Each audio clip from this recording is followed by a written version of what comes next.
also, Lorna, in recovery, I'm a recovering addict, and I like to share a bit of my experience, strength and hope that it reaches people and that they can identify.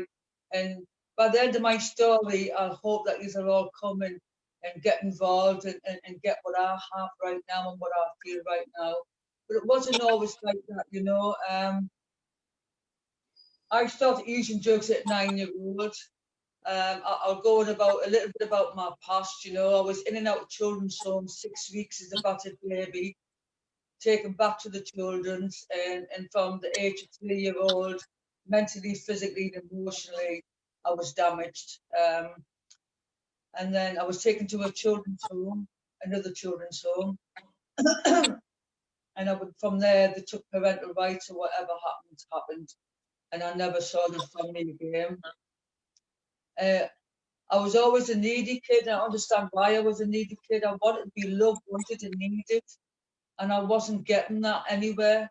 I was getting hurt, I was getting damaged, and I thought I would get that in the children's home. It wasn't happening, so I used to run away, not very far because I was scared of the dark.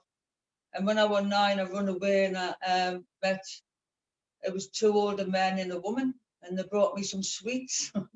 And 10 number 6, I don't think anybody remember that. Like, there you go, the cigarettes, by the way.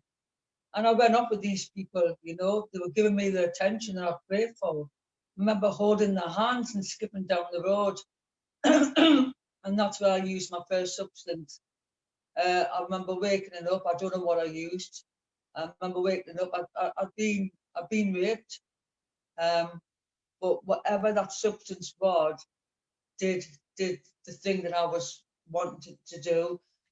It numbed all that. It numbed everything. I carried on doing a lot of other substances. Alcohol was involved. How old was you at that time? I was nine when I first took the substance. Oh, wow. 9, yeah. You got raped at 9? Yeah. And do you know what used to bug me for a lot of years? Running away from that children's home, nobody came looking for me. Yeah. So that just made it in my head.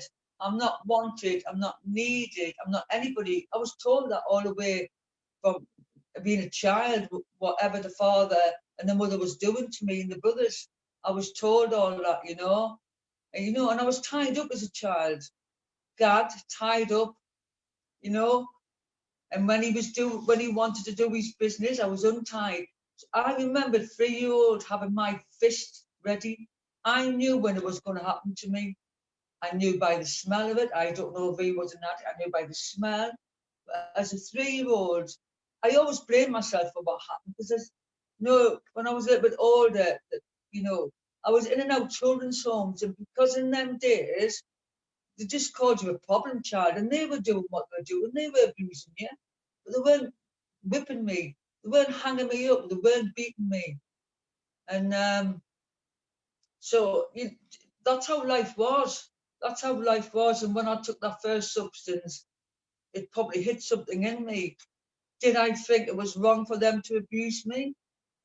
To rape me even? Yeah. No. And then, no. I thought I deserved it. They gave me more substance. I stayed with them for a little while, and then about 10 or 11, there's a lot of things that's suppressed with me that I haven't got memories of, and that might be a good thing.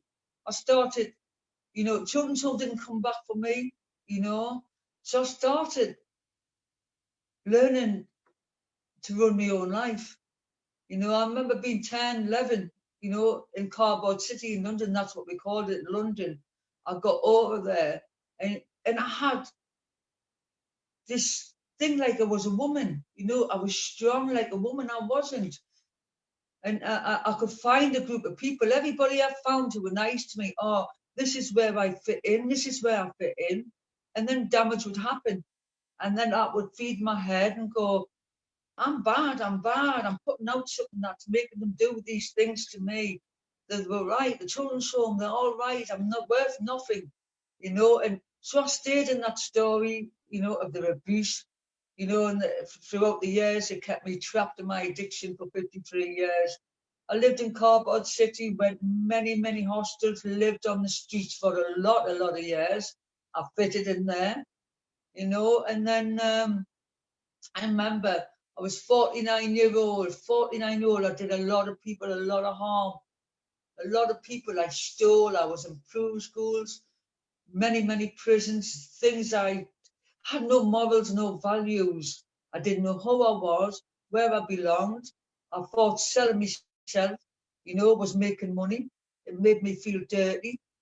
This is when I got recovery, but it was nothing to me then. I thought I was using the man. All the things I didn't want to do, all the things I said I wouldn't do, I did, you know. Uh, it, yeah, I did. You know, I had children very early age, and I don't remember the first three. I remember the names, but I don't remember them. I don't remember the birth. And I was mixed up with my sexuality. I'm not mixed up now. I tried men, I tried women, and it was the women that I was close to was the men that were the ones that disgusted me, to be honest.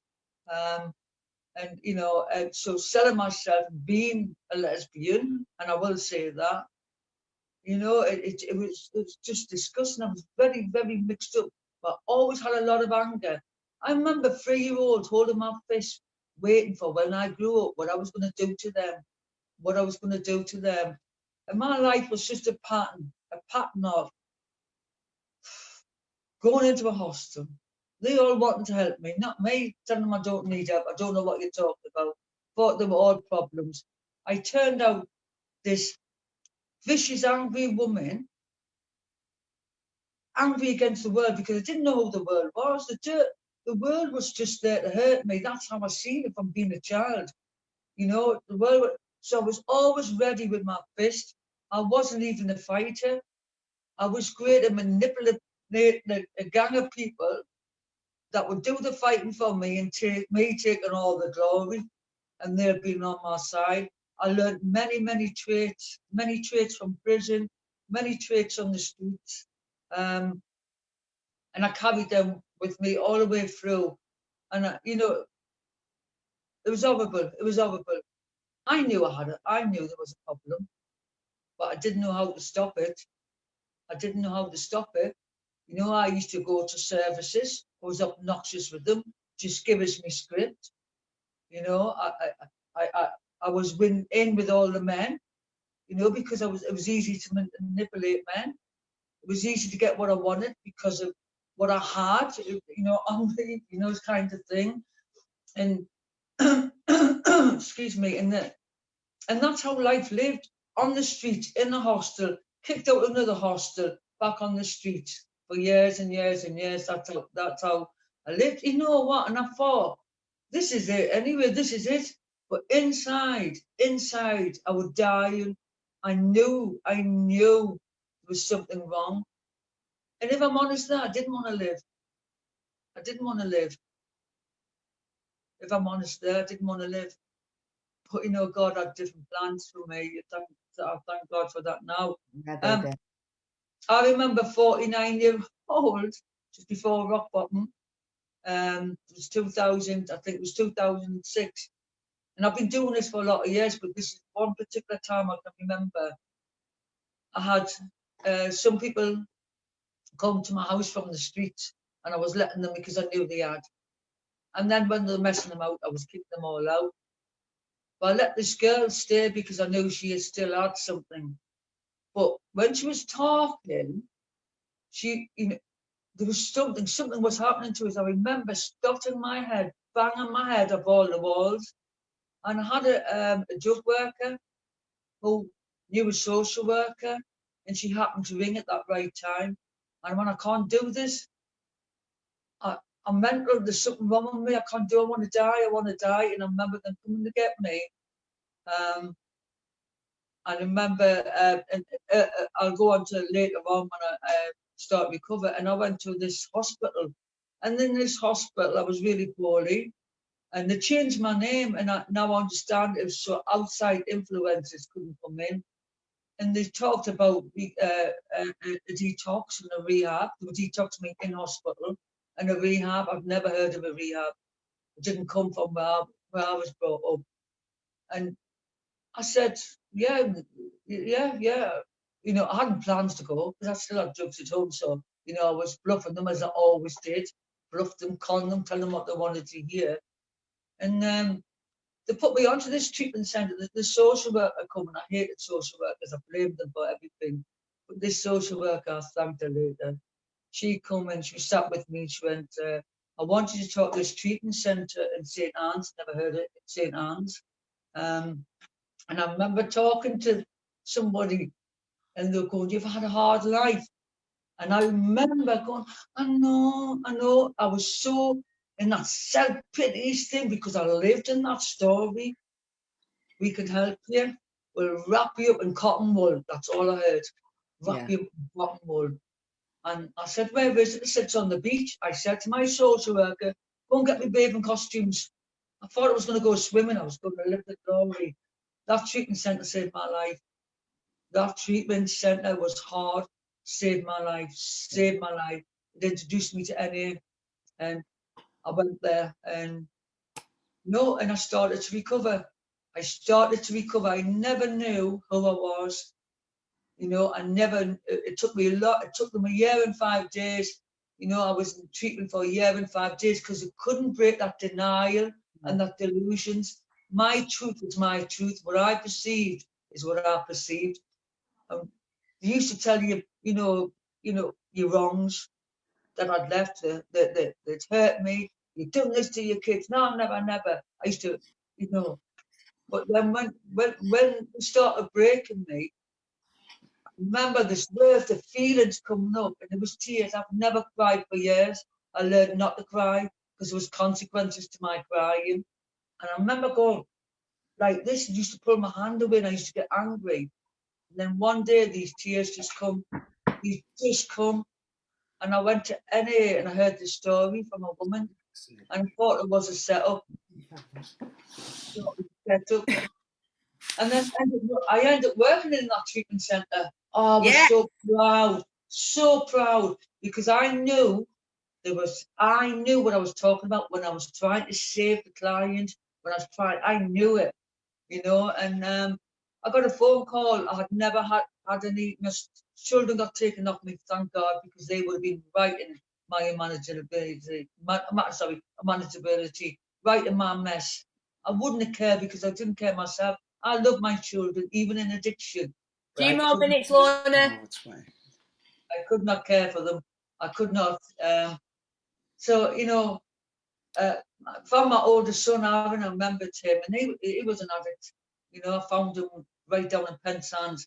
But I also had to go through a period of, he also told us my youngest son had died. Yeah. So I had to go through all that. Relapse happened because I wasn't listening to anybody. 2.5 years of relapse happened because I got into a relationship thinking I could save them. Bang, bang, bang. And then through that relapse 2.5 years ago, I was going to I wanted to get involved with services. So I got involved with 5 Ways to Wellbeing. It was done by Mark Gotti. And Steve and Louise was there. And I thought, and I was still like, so I kept going. Because it was time. It was safe. I was safe. I felt safe. Yeah. And then the 2 guys got a job. Mum, this is what happens. They got a job. They got where they wanted to be. And we took over. Somebody else took over the bar. That's Steve Brown and Louise. Yeah. Sorry, I didn't know if I could mention the names, but Steve and Louise, and they helped me a lot. Yeah. So we took over their group. I went for an interview. I got somebody to write the question, the interview form down. I never read the email right. I thought it was one person. I walked in and it was 3 people. So the fear was on me. But I stayed. I said to my friend, what if you ask me these questions, the first 3 questions was the first 3 questions. So I stopped there. I knew I failed. I was dying inside. So from there, a mentor came, Emma, and that was my saving grace. Then Peter, the whole team. Emma taught me that each one teach one. She taught me loads, They taught me for the first time, not just Emma, Peter, the whole team said, you are worth it. You are somebody. You can do this. and they put me in at the deep end. They put me in the deep end. And you know what? That's why I'm sat here today, feared up, sharing, because they give to me and I'm giving back to them. So if anybody, I don't know if anybody's got this, but you know what? If anybody out there, right, and they really want to change and feel like this, right, get on the phone to us, because we're all here. We will love you, we'll pick you up, and we'll get you to where you want to be. Lorna, how old are you? I'm 65 in August. Woman after my own heart. Normally, at that age, people are retiring, but you're just getting fired up, aren't you? I'm just starting.